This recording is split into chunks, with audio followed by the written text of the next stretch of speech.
16 سال کا عرصہ بیت گیا تھا۔ اس کی بیوی گلشن بہت ہی پیاری اور سلجھی ہوئی خاتون تھی۔ گھر میں روپے پیسے کی ریل پیل تھی۔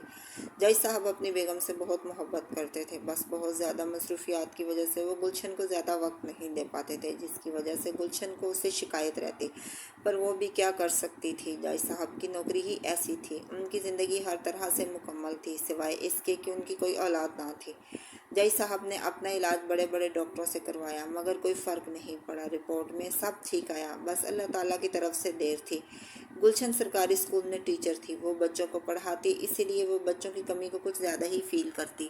10 سال تک سب کچھ اسی طرح اچھے طریقے سے چلتا رہا، پھر گلشن کی طبیعت میں بدلاؤ آنے لگا، وہ چڑچڑی سی ہونے لگی، چھوٹی چھوٹی باتوں پر وہ جج صاحب سے لڑائیاں کرتی اور کئی کئی دن تک ان سے بات بھی نہ کرتی۔ جج صاحب بھی اپنے کام کے پریشر کی وجہ سے اکثر اپنے سبق کا دامن ہاتھ سے چھوڑ دیتے، پھر گھر میدان جنگ بن جاتا۔ ایک دن اسی لڑائی میں جج صاحب نے اپنی بیوی کو طلاق دی اور گھر چھوڑ کر چلی گئی۔ اب جج صاحب کو اپنی غلطی کا احساس ہوا تھا، وہ تو اپنی بیوی کے بغیر ایک پل بھی نہیں جی سکتا تھا۔ اب کیا کریں؟ وہ رات دن پریشان رہنے لگا، اپنی بیوی کے بغیر یہ زندگی اس کو پہاڑ لگنے لگی۔ اب طلاق کو کافی دیر گزر گئی، مگر جو دن گزرتے رہے ویسے ویسے ہی جج صاحب اپنی زندگی سے دور ہوتے جا رہے تھے۔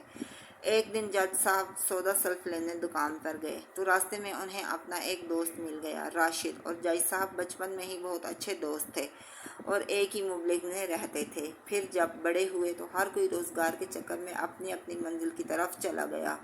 روشن اب حکمت سیکھ چکے تھے، ان کا شمار علاقے کے قابل حکیموں میں ہوتا تھا۔ راشد حال ہی میں شہر میں شفٹ ہوئے تھے اور ان کا اپنا شفا خانہ بھی تھا۔ جج صاحب انہیں اپنے گھر لے گئے اور ان کی باتوں ہی باتوں میں اپنی بیوی بچوں کے بارے میں پوچھا، تو جج صاحب آپ کوٹ کوٹ کر بچوں کی طرح رونے لگے۔ اب میں کیا چھپاؤں، کیا بتاؤں راشد، میری تو زندگی رک سی گئی ہے۔ میں نے گلشن کو غصے میں آ کر طلاق دی، پر اب اس کے بغیر میرا جینا مشکل ہے۔ سمجھ نہیں آتا ایسا کیا کروں کہ مجھے گلشن دوبارہ مل جائے۔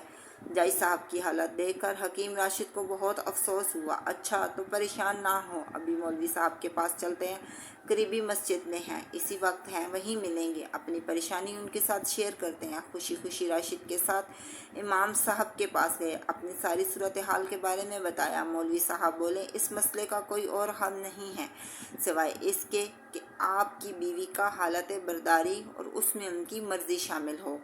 جج صاحب کی تو مانو جان میں جان آ گئی۔ آپ کے پاس کوئی رشتہ ہے تو ٹھیک ہے، ورنہ میں ہی انتظام کر دیتا ہوں۔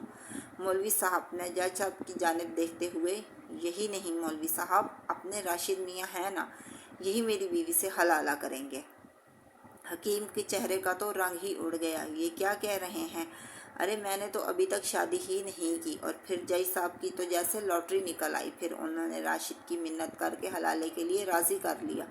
وہاں سے نکل کر جج صاحب فوراً اپنے سسرال پہنچے۔ گلشن ان کے گھر والوں کو راضی کرنے کی کوشش کرنے لگے، پر وہ کسی طور پر نہ مانے۔ 2 دن مسلسل کوششوں کے بعد گلشن حلالے کے لیے راضی ہوئی، پھر انہوں نے راشد کے گھر پر ہی نکاح کے انتظامات کیے۔ جمعے کے دن گلشن کا نکاح حکیم راشد سے ہو گیا۔ جج صاحب نکاح کے فوراً بعد ہی اپنے گھر چلے گئے۔ گلشن اپنے کمرے میں جوان دلہن بیٹھی تھی اور وہ خاموشی سے جا کر ان کے پاس بیٹھ گئے۔ وہ بات دراصل یہ ہے کہ میں ایک غریب سا بندہ ہوں، یہ گھر یقیناً آپ کے رہنے کے لائق نہ ہو، پر آپ کو کچھ دن یہاں رہنا پڑے گا، وہ دینی تقاضے بھی تو پورے کرنے ہیں۔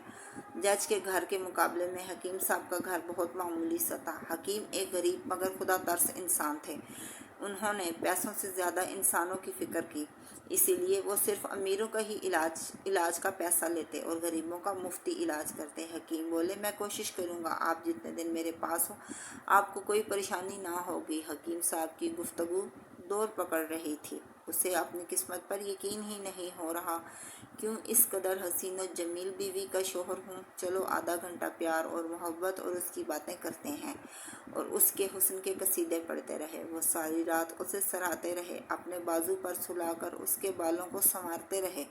جب صبح ہو، گلشن نہا دھو کر ان کے سامنے چلی گئی اور ان کے لیے اپنے لیے ناشتہ تیار کیا۔ گلشن پہلی بار اکیلے ناشتہ بنا رہی ہے،